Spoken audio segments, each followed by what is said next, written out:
그런데 책들이 펴있고 또 다른 책이 펴졌으니 곧 생명책이라.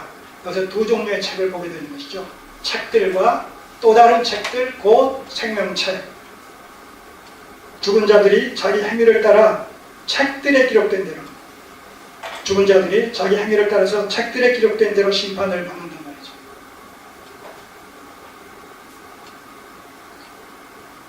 바다가 그 가운데서 죽은 자를 내어주고 사망과 음부도 그 가운데서 죽은 자들을 내어주매 각 사람이 자기의 행위대로 심판을 받고 사망과 음부도 불못에 던지우니 이것은 둘째 사망이라. 그러니까 육신을 한번 죽고 또 영원한 지옥 형벌에 떨어지는 것으로서 둘째 사망이라고 여기서 얘기합니다. 그런데 15절 누구든지 생명책에 기록되지 못한 자는 다 불못에 던집니다. 그러니까 여기서 정죄의 심판을 당하는 자들은 바로 생명책이 아닌 책들에 기록된 자들이다. 그러니까 생명책에 기록된 자들은 심판대에는 서지만 정죄를 그리스도 안에서 이미 정죄가 이미 무효화되었기 때문에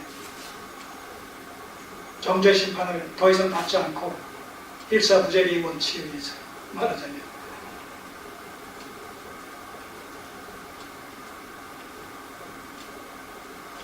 영생의 하나님의 나라로 들어가게 된다 얘기죠. 자, 여기서 우리는 이제 이 기념책의 의미가 생명책을 염두에 둔 표현이라는 것을 알 수가 있습니다. 자, 그래서 다시 말라기서로 오세요. 17절 기념책에 의인의 이름을 기록하셨고 17절 만군의 여호와가 이르노라 내가 나의 정한 날에 그들로 나의 특별한 소유를 삼을 것이요. 나의 정한 날에 그들로 나의 특별한 소유를 삼는다. 바로 기념책에 기록된 그 생명책에 기록된 하나님의 택하신 백성들로 하여금 나의 정한 날에 그들로 나의 특별한 소유를 삼는다는 얘기는 바로 특별한 정한 날은 어느 날이겠어요? 심판날이요, 재림날이요, 세상의 종말이요. 자, 이런 의미가 다 포함되어 있겠죠? 그때 나의 특별한 소유를 삼겠다는 얘기. 여기서 특별한 소유를 삼는다는 얘기는 특별한 소유라는 개념은 원어적으로는 단어적으로는 보물과 보화, 감추어진 보물, 보화 그런 의미예요. 그러니까 말하자면 그 심판정 앞에서 생명책에 기록된 책들에 기록된 자들은 정죄당하여 심판을 받지만 그래서 지옥의 불못이라는 지옥의 형벌에 떨어지지만 반면에 의인들은 생명책에 기록된 의인들은 뭐예요? 하나님의 택하신 백성들로 하나님의 구속의 은혜를 덧입은 자들로 온 세계 만방에 드러나게 된다는 것이죠. 공식적으로 공개적으로.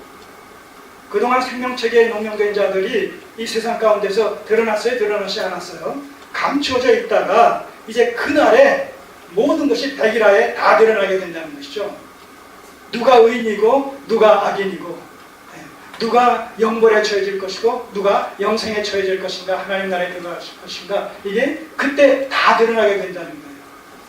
그런 의미에서 감추어진 이런 그 보물이 드러나듯이 그래서 그 영광이 그 가치가 드러나듯이 바로 그리스도에게 연합되어졌던 그리스도인들의 그 정체성이 바로 그때 최종적으로 밝히 드러나게 된다는 것이죠.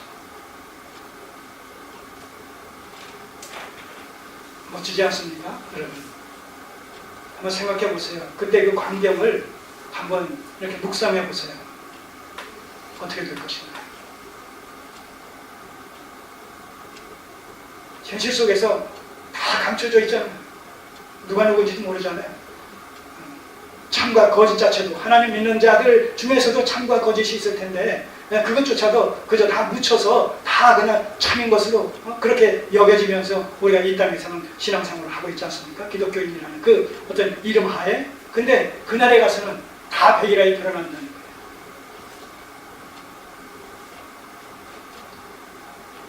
그럴 뿐만 아니라 또 사람이 자기를 섬기는 아들을 아낌같이 내가 그들을 아끼리니. 하나님께서 얼마나 우리를 아끼고 계신가. 아들까지 내어주십니다. 아들까지 내어주셔서 우리를 죄로부터 구속해 주신 우리가 하나님 앞에 어떤 존재들로 비칠 것인가 라는 것을 생각해 볼 때 사람이 자기 아들을 아낀같이 우리를 아끼신다라는 그 하나님의 부성애적인 표현이죠.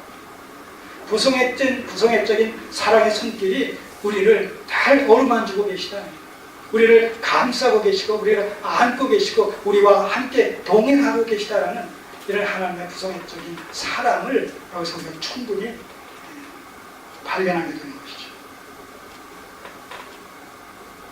18절 이제 모든 것이 양자간에 드러나는 모습을 소개하고 있습니다. 18절 그때에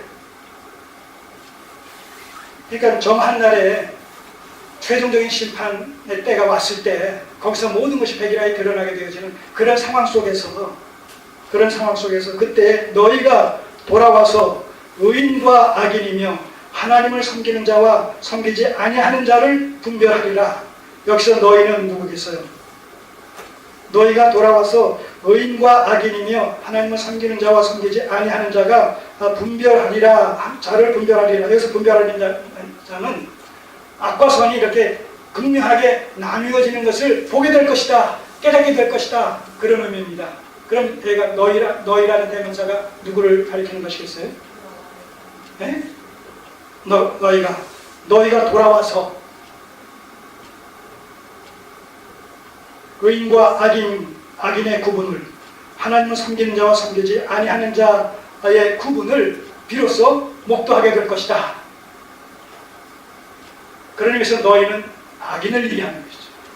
왜냐하면 문맥 속에서 악인이 계속해서 하나님에 대해서 이의를 제기했잖아요. 악인의 형통과 의인의 이런 고난에 대해서, 이 모순에 대해서 자기들을 의인화시켜가지고 우리가 이렇게 순종했는데도 복주지 않으시고 금식기도 하는데도 응답하지 않으시고 그런데 죄인들에 대해서는 그렇게 형통함을 있게 하시고 그럴 때 하나님께서는 뭐예요?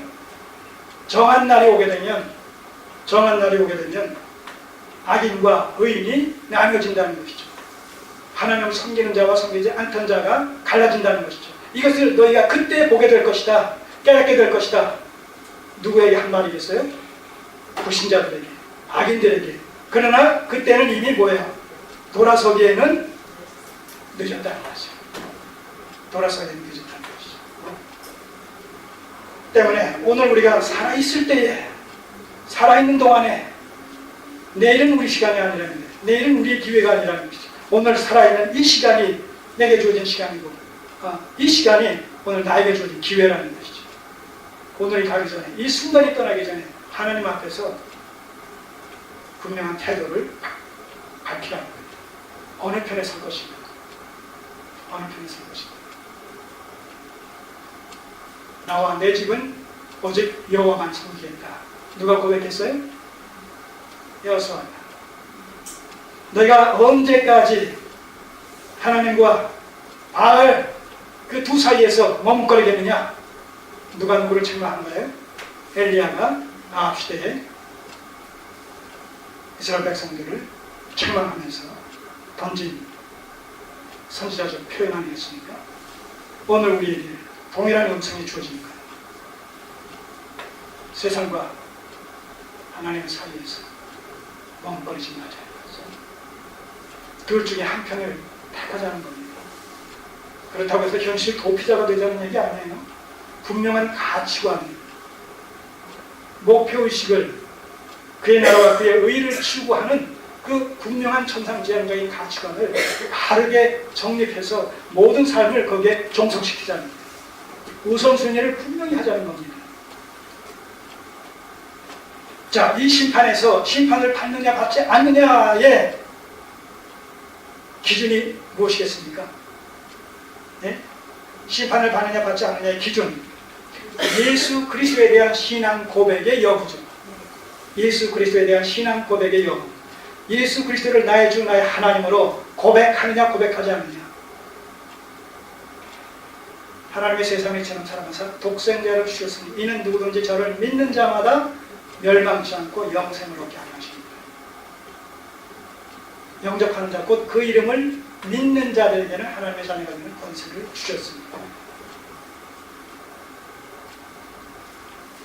악인과 의인의 구분이 누구예요?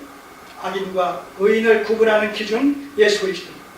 영생과 영벌을 나누는 기준 예수 그리스도. 구원과 그리고 심판을 나누는 기준 예수 그리스도. 예수 그리스도에 대한 신앙 고백의 여부가 이 양극단을 구별하는 하나의 척도가 됩니다. 기준이 됩니다. 예수 그리스도를 해방의 구주로 영접하셨습니까? 분명하고 확실하게. 무엇이 보증해요? 무엇이 보증합니까? 이 사실을 믿음으로 예수 그리스도를 영접함으로 말미암아 나는 죄사함을 받고 의롭게 되어지고 하나님의 자녀가 되었다. 구원받았다. 영생을 얻었다. 죽어도 하늘나라 갈 수 있다. 무엇이 보증해요? 누가 보증해요? 하나님의 약속의 말씀이에요. 약속의 말씀. 그래서 약속의 말씀을 적어도 하나 이상 두세 말씀을 붙들란 말입니다. 무엇으로? 에비던스로, 증거로. 그래서 사단이 니까지 있게 네 꼬락서니를 봐라, 네 행위를 봐라, 네 언행신사를 봐라. 그러고도 하늘나라 간다고? 그러고도 하나님의 자녀라고? 그러면 세상 사람 못 갈 사람 없겠다. 그랬을 때 우리는 뭐라고 대답해야 됩니까? 그래, 내 행위로 말미암으면 하나님 나라 근처도 갈 수 없지. 근데 성경이 뭐라고 얘기하는지 알아? 행위가 아니라 믿음으로 말미암아 간다고 했어. 믿음으로 말미암아. 마음의 결심, 마음의 결단. 내가 믿음으로 예수 그리스도를 나의 주요 구주로 영접했다. 근데 그렇게 영접한 사람은 하나님께서 뭐라고 성경에 약속했는지 아냐? 더 이상 죄를 죄로 간주하지 않으신다. 의인으로 간주해 주시고 하나님의 자녀로 간주해 주시고 죄 없다고 간주해 주시고 의롭다고 간주해 주시고 하나님의 자녀 삼아주시고 하늘나라의 기업을 이을 후사가 되게 해주신다고 말씀을 통해서 약속해 주셨다. 그 약속의 말씀을 내가 믿기 때문에 믿음으로 말미암아 나는 하늘나라 갈 수 있고 하나님의 자녀가 됐고 죄사함 받은 사실을 나는 확신한다. 약속의 말씀이 증거랍니다. 증거. 다시 한번 오늘 내 말씀을 통해서 우리의 구원을 확고부동하게 재확인할 수 있는 기회가 되었으면 좋겠습니다. 우리의 모습을 보면 그 어느 것 하나도 다른 사람과 차별될 수 있는 것이 없을지라도 하나님께서 우리에게 은혜를 베풀어 주시고 믿음을 주셔서 예수 그리스도를 영접할 수 있게 해주심으로 말미암아서 우리를 주롭다 하시고 의롭다 하시고 하나님의 자녀 삼아주신 사실에 대해서 다시 한번 감사하며 우리의 모든 기독교 신앙 여호와 중심의 신앙이 바로 구원론에 입각한 신앙으로 다시 재정립될 수 있는 기회가 되기를 소원합니다. 기도드리겠습니다. 아버지 하나님 감사드립니다. 오늘도 말라기 서기를 통해서 우리 미래를 전망하게 하시고 또 하나님 앞에서 우리의 정체성을 새롭게 재정립할 수 있게 도와주셔서 감사드립니다. 하나님의 백성된 신분으로 그의 나라와 그의 의를 추구하는 일에 최선으로 경주할 수 있도록 우리의 남은 생을 기뻐하시는 뜻 가운데 주장해 주옵소서. 예수님의 이름으로 기도드립니다. 아멘.